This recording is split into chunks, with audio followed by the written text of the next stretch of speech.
Capítulo 1. O silêncio das águas sanitárias. O sangue de uma criança de 5 anos leva exatamente 3 minutos para começar a secar. Mas Ana Carolina Jatobá sabia que não tinha 3 minutos. Naquela noite de 29 de março de 2008, o tempo no edifício London, na zona norte de São Paulo, não corria. Ele sufocava. Enquanto o corpo de Isabela Oliveira Nardoni, de apenas 5 anos, vencia a gravidade em uma queda de 20 metros, o mundo lá fora ainda acreditava em acidentes. Mas dentro do apartamento 62, a realidade tinha o cheiro ácido de produtos de limpeza e o som metálico de uma torneira aberta no máximo. Você já parou para pensar no que faria se visse um vulto despencando da janela do seu vizinho? Os moradores do London não tiveram tempo de pensar. Às 23h49, um baque seco cortou o silêncio do jardim. Não foi um grito, foi um som surdo, pesado, de algo que não deveria estar no chão. Os vizinhos correram para as sacadas.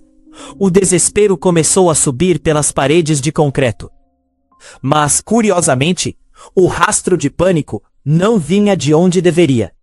No 6º andar, o silêncio era absoluto, ou quase absoluto. Se você estivesse no corredor do 6º andar naquele momento, não ouviria gritos de "Meu Deus, minha filha caiu". O que você ouviria seria o som rítmico de um pano de chão sendo torcido. Ana Carolina Jatobá, então com 24 anos, não correu para o gramado. Ela não se jogou sobre o corpo da enteada. A primeira reação da madrasta, enquanto o coração de Isabela ainda tentava dar os últimos batimentos na grama úmida, foi abrir a torneira. Ela precisava apagar. Precisava lavar. Precisava que o apartamento 62 voltasse a ser a vitrine de perfeição que ela tanto protegia. Sabe, aquele cheiro de lavanda que você sente quando entra em uma casa recém-faxinada? É um cheiro que traz paz, certo? Mas para os primeiros vizinhos e policiais que entraram naquele apartamento, o perfume de limpeza era nauseante. Ele tentava, sem sucesso, esconder o cheiro ferroso do sangue que ainda pairava no ar. Jatobá se movimentava como um vulto, uma sombra mecânica, enquanto o Tai Alexandre Nardoni, de 29 anos, descia para encenar o papel de pai desesperado no jardim. O que ela estava fazendo naqueles minutos de ouro? A perícia, mais tarde, encontraria algo que a mídia na época mal mencionou, mas que diz tudo sobre a frieza dessa mulher. No quarto de Isabela, um par de chinelos estava deixado ao lado da cama. Mas não estavam jogados como uma criança de 5 anos os deixaria após um dia cansativo. Eles estavam alinhados, perfeitos, milimetricamente posicionados. Aquele par de chinelos era uma mensagem. Aqui nada aconteceu. Ela estava pronta para dormir. Um estranho entrou e a levou. Mas quem, em meio ao caos de um suposto sequestro, para arrumar os chinelos da vítima? Ana Carolina Jatobá parou. Ela tinha essa necessidade maníaca de controle. Se o chão estivesse limpo e os chinelos estivessem no lugar, a mentira poderia se tornar verdade. Ela acreditava que podia enganar a física com um balde de água sanitária. Enquanto isso, lá embaixo, o teatro continuava. Alexandre gritava, mas não chorava. Os vizinhos notaram algo estranho no elevador. Quando o casal se encontrou para descer, não houve um abraço de consolo. Não houve um olhar de "o que vamos fazer?". Houve uma calma gélida. Uma eficiência de quem acaba de completar uma tarefa difícil e agora precisa lidar com a burocracia do descarte. Você consegue imaginar a cena? O prédio inteiro em choque, pessoas chorando nas janelas, e no elevador, o silêncio de 2 estranhos que compartilham um segredo de morte. A gente cresce acreditando que o mal é barulhento, que o monstro ruge, mas o mal no edifício London era silencioso. Ele tinha as mãos úmidas de sabão e os olhos fixos no vazio. Jatobá não parecia uma mulher que tinha acabado de perder um membro da família. Ela parecia uma funcionária focada em bater o ponto. Ela sabia que cada segundo sem o pano de chão era um passo a mais em direção à cadeia. O que eles não te contaram é que a limpeza não foi apenas no chão. Foi na alma daquela cena de crime. Eles queriam que você acreditasse na história do invasor, do monstro externo que pula janelas e corta redes de proteção. Mas o verdadeiro monstro já estava lá dentro, e ele usava perfume caro e cuidava da própria casa com uma dedicação assustadora. Enquanto o mundo olhava para o corpo no gramado, algo muito mais sinistro estava sendo escorrido pelo ralo do banheiro. Mas para entender como chegamos aqui, precisamos voltar ao começo. Capítulo 2. O Teatro da Família Perfeita. Isabela não era apenas uma criança para Ana Carolina Jatobá. Ela era o lembrete vivo, respirando e sorrindo, de que Alexandre tinha tido uma vida antes dela. Para Jatobá, cada traço do rosto de Isabela, cada risada que lembrava a mãe biológica, Ana Carolina Oliveira, era uma afronta. A madrasta não via uma menina de 5 anos que precisava de carinho. Ela via uma invasora que roubava a atenção do seu Alexandre. Alexandre Nardoni era o que a gente chama aqui no Brasil de filhinho do papai. Um homem de 29 anos, estudante de direito, que vivia sob a asa financeira e jurídica do pai, o influente advogado Antônio Nardoni. Alexandre era o príncipe mimado, que nunca tinha ouvido um não que o pai não pudesse transformar em sim. E Jatobá era sua guardiã, uma mulher de temperamento agressivo, consumida por um ciúme que beirava o delírio. Ela não tinha ciúmes apenas de outras mulheres. Ela tinha ciúmes do passado. A rotina de Isabela naquela casa era um campo minado. A menina, doce e sempre disposta a agradar, tentava desesperadamente ser aceita naquela nova família. Ela arrumava seus brinquedos obsessivamente, um hábito que, ironicamente, Jatobá usaria para tentar simular uma cena de normalidade após o crime. Mas Isabela atrapalhava. Ela era o elo que mantinha Alexandre em contato constante com a ex-mulher. E para Jatobá, isso era insuportável. Os vizinhos do prédio onde o casal morava, antes de se mudar para o London, já conheciam o som daquela família. Não eram risadas de criança. Eram gritos, discussões que atravessavam as paredes e faziam o condomínio inteiro baixar o volume da TV para ouvir. Eu vou matar essa menina. Você prefere ela do que eu. Frases como essas eram jogadas ao vento. Mas como acontece na nossa classe média, ninguém queria se envolver. O silêncio dos vizinhos é o combustível preferido dos monstros domésticos. Naquela noite de sábado, o Teatro da Família Perfeita começou a desmoronar muito antes da queda. Eles tinham ido a um jantar na casa do avô, Antônio Nardoni. Imagine a cena. A família tradicional, o vinho, a comida boa. Mas por trás dos sorrisos de fachada, o veneno estava circulando. Jatobá estava instável, Alexandre estava impaciente, e Isabela, no meio disso tudo, era apenas o para-raios de uma tensão que estava prestes a explodir. Sabe aquele detalhe que a perícia ignora no primeiro dia, porque parece irrelevante? A rede de proteção do apartamento 62. Todo mundo foca no corte, no buraco por onde a menina passou. Mas o que poucos notaram de imediato é que aquela rede já estava levemente desgastada. Um sinal de que a manutenção daquela casa perfeita era apenas superficial. Por dentro, as fibras estavam cedendo. Por dentro, a estrutura daquela família já estava podre. Jatobá monitorava cada passo de Alexandre. Ela controlava o celular, as ligações, os horários. E Isabela era a prova constante de que ela não era a única. A menina era o objeto que ligava o príncipe à sua antiga rainha. Na cabeça doentia de Jatobá, se o objeto desaparecesse, o elo se quebraria. O plano não foi arquitetado em meses. Ele foi cozinhado em anos de ressentimento e pequenas agressões, que ninguém teve coragem de denunciar.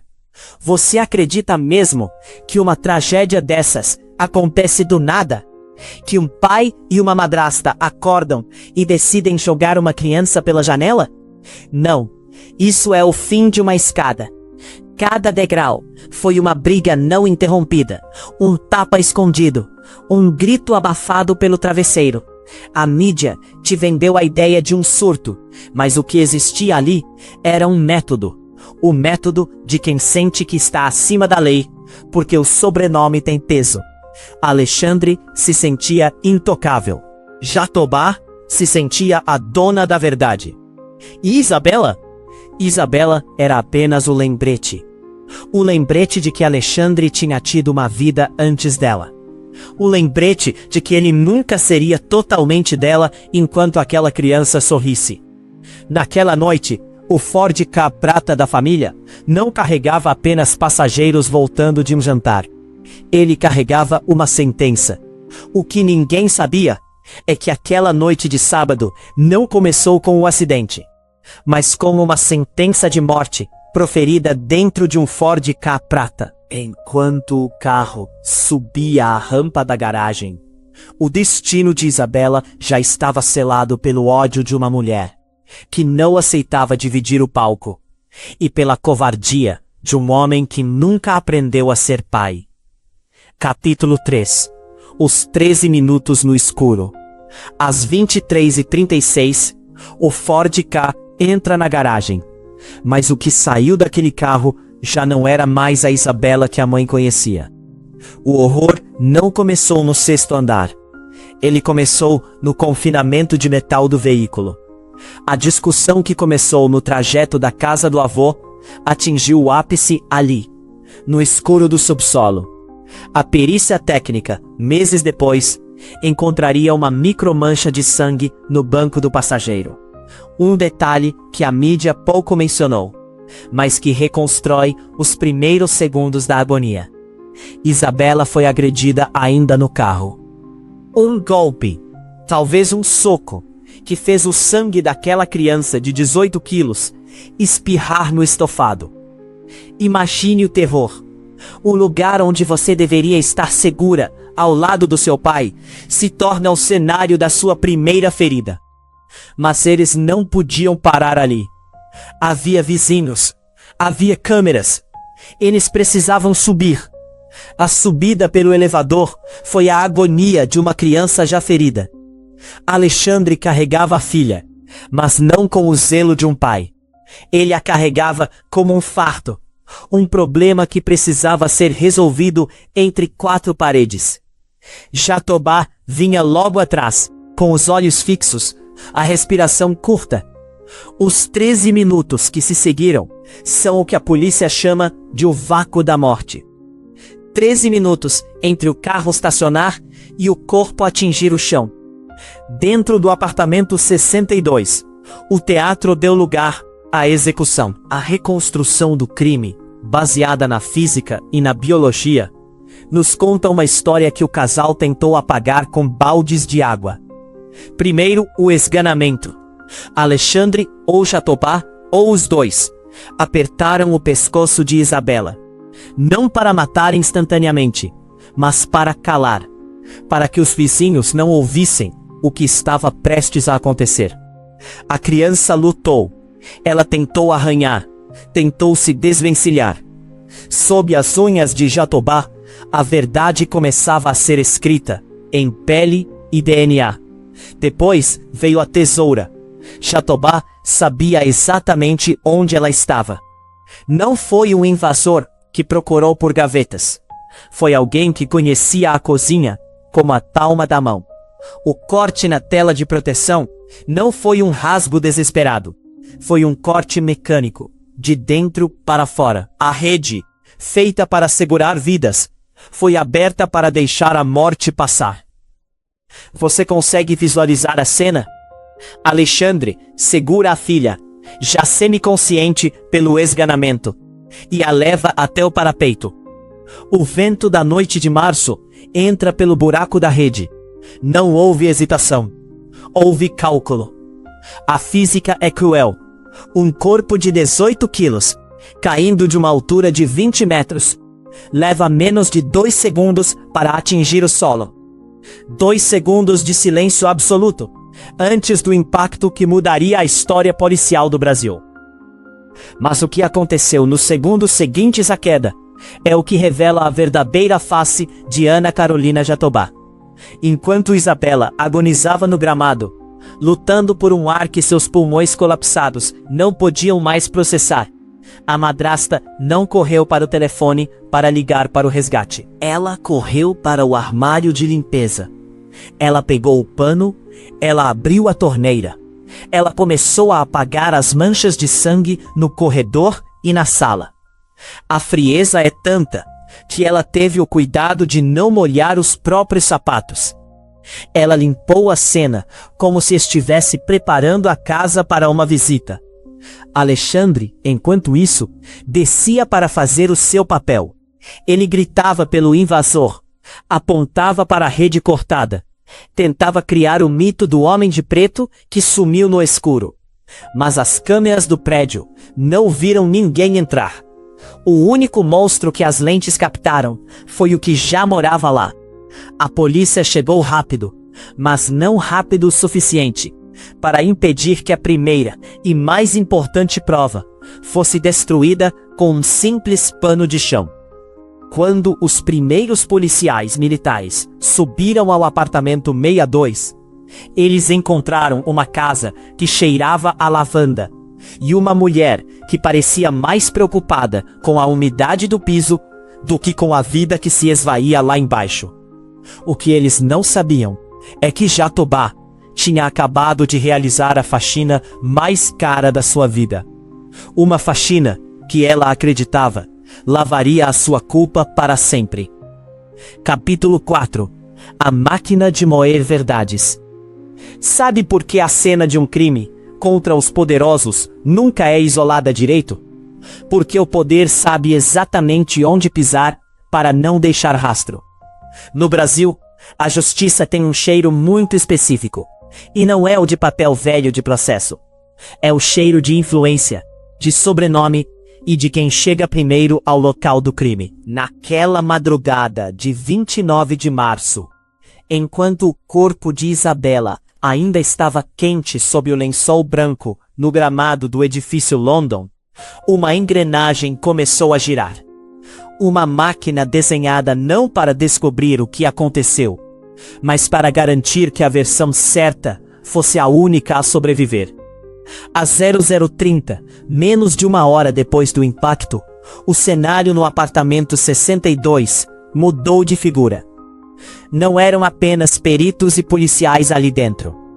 Antônio Nardoni, o avô de Isabela, e um advogado influente, com trânsito livre nos corredores do poder paulista, já estava em cena. Você consegue imaginar isso? Em qualquer crime na periferia, a polícia isola tudo com fita amarela e ninguém entra. Mas ali, no reduto da classe média alta, as regras pareciam sugestões. O patriarca da família Nardoni não chegou como um avô em luto. Ele chegou como um estrategista de guerra. Houve um passeio de pessoas estranhas dentro daquele apartamento nas primeiras horas que ninguém consegue explicar até hoje. Familiares, amigos, gente que não tinha nada que estar ali, além de contaminar o que restava da verdade. Por que o isolamento total só aconteceu horas depois? Por que permitiram que a cena, onde uma criança acabara de ser esganada e arremessada, fosse pisoteada por quem tinha todo o interesse do mundo em esconder a sujeira? A resposta é simples e dói, porque no Brasil, quem conhece a lei sabe como usá-la de escudo, antes mesmo do primeiro depoimento ser tomado. E aqui entra o detalhe que deveria ter feito qualquer delegado parar tudo. As roupas de Ana Carolina Jatobá. Você já se perguntou por que as vestes que ela usava no momento do crime sumiram por quase 24 horas?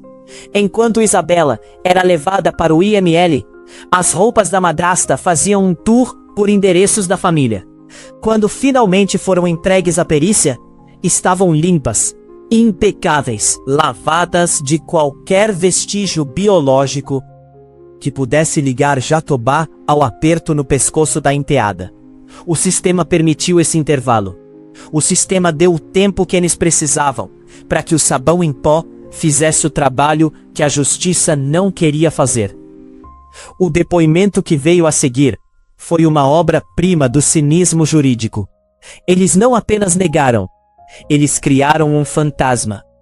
A teoria do invasor foi plantada ali, no calor do momento. Um invasor que, segundo a versão ensaiada por Antônio Nardoni e repetida pelo casal, teria entrado no prédio, subido 6 andares, cortado uma rede de proteção, agredido uma criança e a jogado pela janela. Tudo isso sem deixar uma única pegada de barro, sem ser visto por nenhuma câmera, e o mais incrível, sabendo exatamente onde Jatobá guardava a tesoura de costura para cortar a rede. Você acredita em fantasmas que usam tesouras domésticas? Pois é essa a história que eles tentaram empurrar goela abaixo da opinião pública. O plano era simples. Se você não pode apagar o crime, crie uma dúvida razoável. O problema é que eles subestimaram o que o sangue deixa para trás, mesmo quando você tenta lavá-lo com a melhor assessoria jurídica que o dinheiro pode comprar. O depoimento era ensaiado, as pausas eram calculadas, e o choro de Jatobá parecia ter hora marcada para começar e terminar. Era um teatro, e o palco era o apartamento 62. Mas, enquanto o vovô advogado orientava os passos do filho e da nora, um perito novato, longe dos flashes e da pressão política, percebeu algo que ninguém deveria ter visto. No meio daquela sala que cheirava a limpeza tesada, havia uma mancha azul clara no tapete, quase invisível a olho nu, mas que gritava no escuro daquela farsa. Aquela mancha não deveria estar lá. Ela era o primeiro sinal de que a máquina de moer verdades tinha deixado uma ponta solta, e essa ponta solta tinha o formato de um balde. Foi então que a narrativa começou a rachar. Como um invasor, em meio ao pânico de ser pego, teria tempo de limpar o chão? Por que o apartamento estava tão arrumado se houve uma luta? A polícia começou a perceber que o inimigo não era alguém que pulou o muro, mas alguém que tinha a chave da porta da frente. Mas o poder não desiste fácil. A cada prova que surgia, uma nova manobra era feita. O sumiço de evidências, a demora em apreender celulares, o acesso privilegiado à cena. Tudo apontava para uma tentativa deliberada de abafar o que o silêncio de Isabela não podia mais contar. Você sente a revolta? Deveria sentir. Porque o caso Nardoni não foi apenas sobre um pai e uma madrasta cruéis. Foi sobre como o sistema brasileiro se inclina diante de quem sabe falar doutor. Foi sobre como a perícia técnica teve que lutar contra a própria burocracia e contra a influência de uma família que achava que o sobrenome era um salvo-conduto para o infanticídio. Eles achavam que tinham limpado tudo. Eles achavam que o invasor levaria a culpa.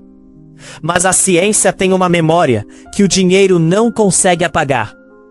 E o que aconteceu a seguir Foi o momento em que a máscara de Jatobá não apenas caiu, mas foi estraçalhada pelo que ela mais temia. Foi então que um perito percebeu algo que ninguém deveria ter visto. Uma mancha azul clara no tapete que não deveria estar lá, revelando que a faxina de Ana Carolina Jatobá estava longe de ser perfeita. Capítulo 5. O que o luminol não apagou. A mídia te vendeu a imagem de um pai monstro, de um Alexandre Nardoni, possuído por um surto de raiva. Mas eles esqueceram de te contar sobre a mulher que segurava o balde enquanto o sangue ainda estava quente. Ana Carolina Jatobá não foi uma espectadora passiva. Ela foi a engenheira da limpeza. A ciência contra a mentira é uma luta silenciosa, e o campo de batalha foi o piso de madeira do apartamento 62. Quando os peritos aplicaram o luminol, aquela substância química que faz o sangue brilhar no escuro, como se fosse uma constelação de horror, a verdade apareceu em um azul neon, que nenhuma água sanitária conseguiu sufocar. Havia uma trilha de morte que ia do corredor até o banheiro. O luminol revelou o que os olhos dos primeiros policiais, enganados pelo cheiro de lavanda, não viram. Jatobá lavou o chão, enquanto a enteada ainda dava os últimos suspiros no jardim lá embaixo. Consegue visualizar a cena? O marido gritando na janela, os vizinhos em pânico, e ela, com uma calma que desafia a biologia humana, esfregando o piso. O caminho azul mostrava que alguém tentou desesperadamente apagar as gotas que caíram do nariz e da boca de Isabela após o esganamento. E então surgiu o balde azul. Aquele objeto doméstico comum, que deveria servir para manter a casa limpa, tornou-se o maior cúmplice de uma assassina. A perícia encontrou vestígios de DNA de Isabela dentro do balde e no ralo da área de serviço. Jatobá não estava apenas limpando a casa. Ela estava descartando a prova física da agonia da menina. No interrogatório, ela disse que não viu, que não lembrava, que estava em choque. Mas como alguém em choque tem a coordenação motora para fazer uma limpeza técnica em menos de 10 minutos? A frieza dela é o que mais assusta quem mergulha nos autos desse processo. Enquanto Alexandre fazia o teatro do pai desesperado no gramado, Jatobá estava lá em cima, garantindo que a perícia não encontrasse a marca da luta. Mas ela esqueceu das unhas. A análise das unhas de Isabela revelou a prova definitiva da resistência. Havia pele, havia o DNA da madrasta ali. Isabela lutou. Aquela criança de 5 anos, com seus 18 quilos, tentou arrancar as mãos que fechavam seu pescoço. Ela lutou contra a mulher que deveria protegê-la. E essa luta deixou marcas que nenhum banho conseguiu remover. As contradições de Jatobá começaram a se empilhar como um castelo de cartas em um furacão. Primeiro, ela disse que estava dando banho nos filhos menores. Depois, que estava dormindo. Depois, que ouviu um barulho e correu. Mas o luminol não mente. O luminol mostrou que ela estava em pé, caminhando sobre o sangue, movendo-se com um propósito. Sabe o que é pior? A perícia descobriu que o tempo entre a agressão dentro do apartamento e o arremesso pela janela foi curto demais para qualquer invasor agir, mas longo o suficiente para quem conhecia cada canto daquela casa organizar a farsa. Você já se perguntou quem ensinou uma jovem de 24 anos a ser tão profissional na destruição de rastros? Jatobá não era uma criminosa de carreira. Ela era uma dona de casa. Mas naquela noite, ela agiu com a precisão de quem recebeu instruções claras. O sistema nunca investigou a fundo as chamadas telefônicas, feitas nos minutos que antecederam a chegada da polícia. Com quem ela falou? Quem deu o passo a passo da limpeza? A sombra de Antônio Nardoni paira sobre esse balde azul, como uma nuvem negra que a justiça brasileira preferiu não dissipar. A defesa tentou desqualificar o luminol. Disseram que o produto reagia com produtos de limpeza comuns.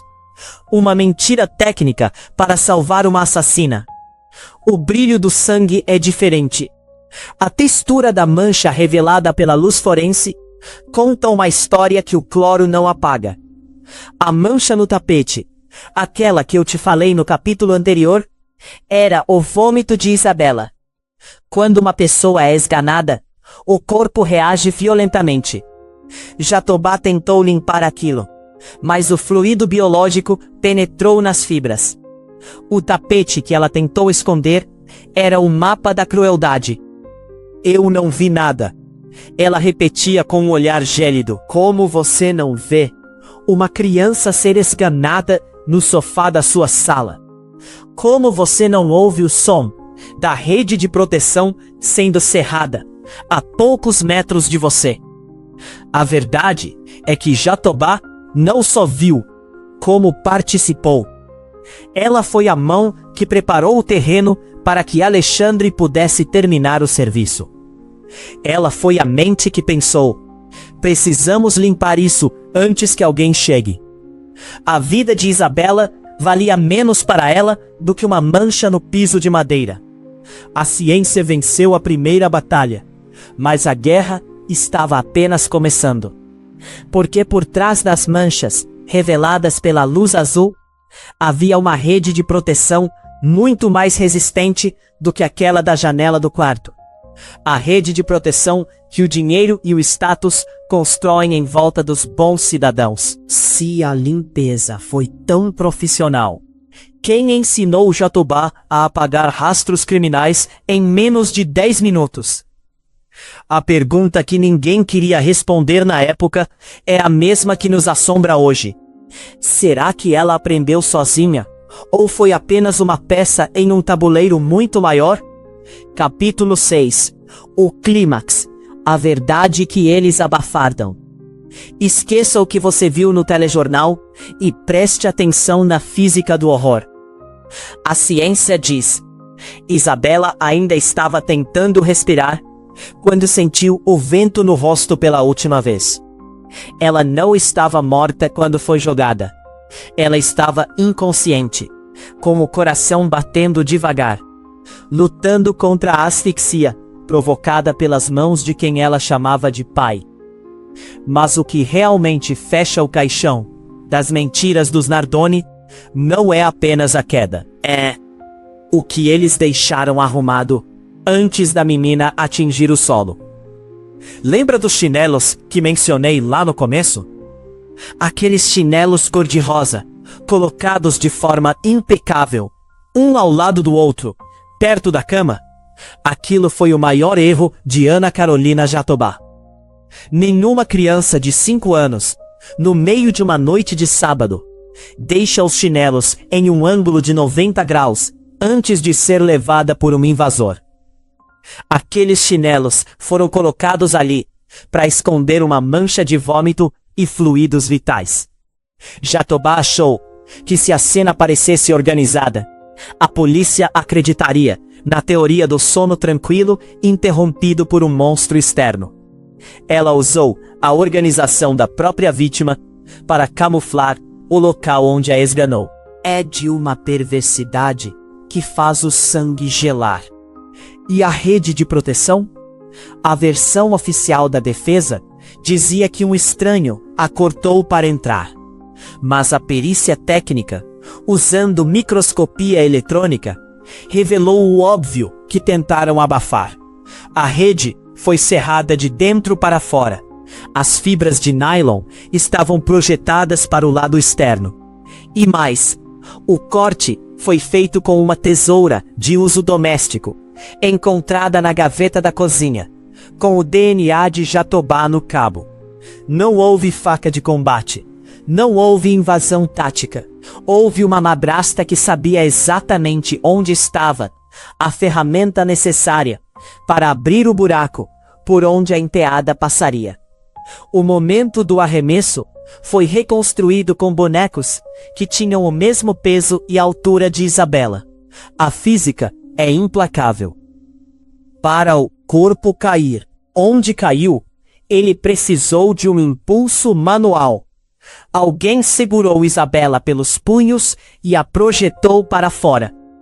As marcas roxas nos pulsos da menina não eram de queda, eram marcas de pressão humana.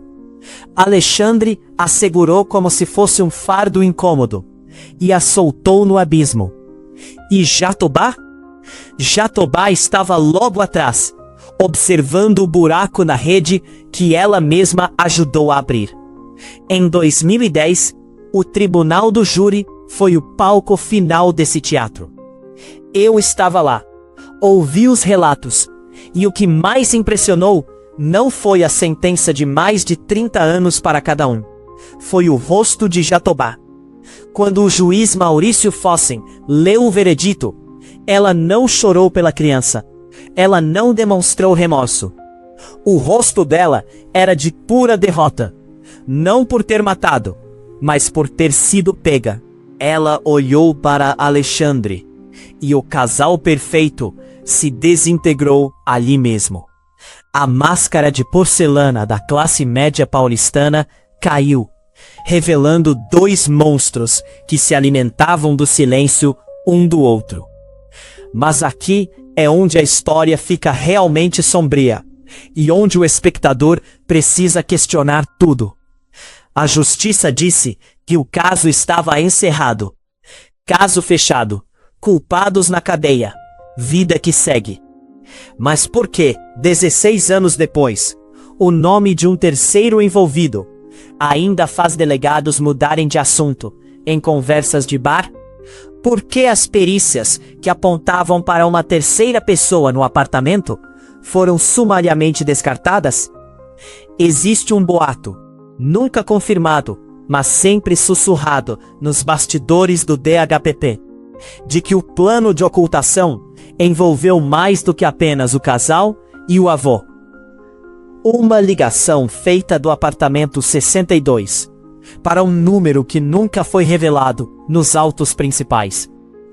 Uma ligação que durou exatos 45 segundos, logo após a queda. Se eles estavam em choque, para quem ligaram antes de ligar para a polícia? A verdade é que Isabela foi sacrificada no altar de uma reputação familiar. O crime foi bárbaro, mas a tentativa de acobertamento foi um crime contra o Estado. Eles usaram cada brecha da lei, cada recurso possível, para adiar o inevitável. O veredito trouxe uma sensação de justiça para a mãe, Ana Carolina Oliveira, que se tornou o símbolo da dor digna neste país. Mas para nós, que olhamos para as sombras, a justiça pareceu incompleta. O sistema puniu os executores, mas protegeu os arquitetos da impunidade. A rede de proteção cerrada de dentro para fora é a metáfora perfeita para este caso. A ameaça nunca esteve do lado de fora. O monstro sempre dormiu no quarto ao lado. A justiça disse que o caso estava encerrado. Mas por que o silêncio sobre os cúmplices daquela madrugada ainda é tão ensurdecedor? A verdade não foi apenas lavada com água sanitária. Ela foi enterrada sob camadas de processos e influências que nós, meros mortais, nunca teremos acesso. Mas o rastro do balde azul e o ângulo dos chinelos cor-de-rosa continuam lá, nos arquivos, lembrando que a mentira pode ser bem vestida, mas ela sempre deixa um rastro de vômito no tapete. Capítulo 7. A liberdade tem cheiro de impunidade. Hoje, Ana Carolina Jatobá caminha pelas mesmas ruas que você. Ela frequenta os mesmos shoppings, respira o mesmo ar e, segundo o sistema judiciário brasileiro, ela já pagou sua dívida. Em 2023, ela progrediu para o regime aberto. Você consegue absorver isso? A mulher que ajudou a esganar uma criança e limpou o sangue do chão, enquanto o corpo ainda estava no jardim, agora vive uma vida comum. Ela foi vista em festas de luxo, em casamentos, sorrindo para as fotos, como se os 13 minutos no escuro do apartamento 62 fossem apenas um pesadelo distante que não lhe pertence mais.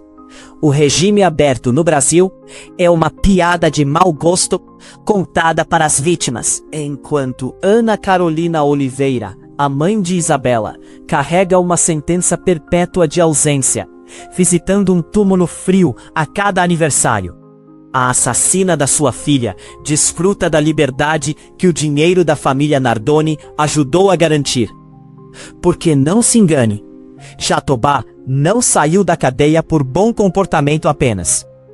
Ela saiu porque teve a melhor defesa, os melhores prazos e um sistema que trata criminosos de colarinho branco e crimes passionais da elite com luvas de pelica. O estilo de vida luxuoso que o casal ainda mantém, mesmo condenado, é um tapa na cara da sociedade. Alexandre Nardoni também caminha para a liberdade total em breve. Eles nunca confessaram, nunca pediram perdão. Até hoje, eles sustentam a farsa do invasor invisível. O silêncio deles foi comprado com anos de suporte financeiro e jurídico. No mundo dos Nardoni, a verdade é uma mercadoria e a impunidade é um investimento de longo prazo. Eles apostaram que o Brasil esqueceria. E de certa forma, o sistema esqueceu. Lembra do detalhe do chinelo? A frieza de quem arruma a cena do crime antes de chorar? Essa mesma frieza é a que Jatobá usa hoje para ignorar os olhares de repulsa na rua. Ela se sente protegida pela mesma máquina que moeu as verdades em 2008. A vida comum dos monstros é o que deveria nos tirar o sono. Eles não estão em cavernas escuras. Eles estão na mesa ao lado no restaurante, usando o sobrenome que ainda abre portas em certos círculos de São Paulo. Onde eles estão agora? Eles estão no meio de nós. Alexandre e Jatobá são um lembrete vivo de que, se você tiver os contatos certos e o advogado mais caro, a morte de uma criança de 5 anos pode ser reduzida a alguns anos de reclusão em regime fechado e uma vida inteira de privilégios depois. O apartamento 62 do edifício London foi vendido, reformado e hoje outra família mora lá. Provavelmente crianças correm pelo mesmo corredor onde o luminol revelou o rastro de morte. A vida seguiu, mas as paredes sabem o que o cloro não tirou. A pergunta que fica, e que eu quero que você carregue com você, não é se eles são culpados. Isso a ciência já provou. A pergunta é: você realmente acredita que Jatobá agiu sozinha na limpeza? Ou ela apenas limpou a sujeira de algo muito maior, de um sistema que não podia permitir que um dos seus fosse destruído completamente? A impunidade no Brasil não é um erro do sistema, é uma funcionalidade. Ela foi desenhada para que pessoas como Ana Carolina Jatobá possam voltar a frequentar shoppings, enquanto o sangue de Isabela continua clamando por uma justiça que não seja apenas de papel. Olhe para a foto de Isabela. Veja o sorriso de uma menina que acreditava que o pai era seu herói. Se você sente que a limpeza daquela noite ainda não terminou, se você sente que o cheiro de água sanitária ainda tenta esconder o cheiro de sangue, não se cale. A verdade não pode ser lavada, por mais que tentem. O algoritmo precisa saber que nós não esquecemos, que a sociedade brasileira não aceita que monstros caminhem entre nós, com o aval de uma justiça cega para os poderosos. Comente abaixo. A verdade não pode ser lavada. Deixe sua indignação registrada, porque enquanto houver alguém que se lembre do balde azul e dos chinelos arrumados, A farsa de Ana Carolina Jatobá nunca será completa. O caso Nardoni não terminou com o veredito. Ele termina todos os dias, cada vez que ela sai de casa em liberdade, e cada vez que nós nos perguntamos: quem mais estava naquele apartamento? Quando a luz se apagou e o silêncio tomou conta do sexto andar.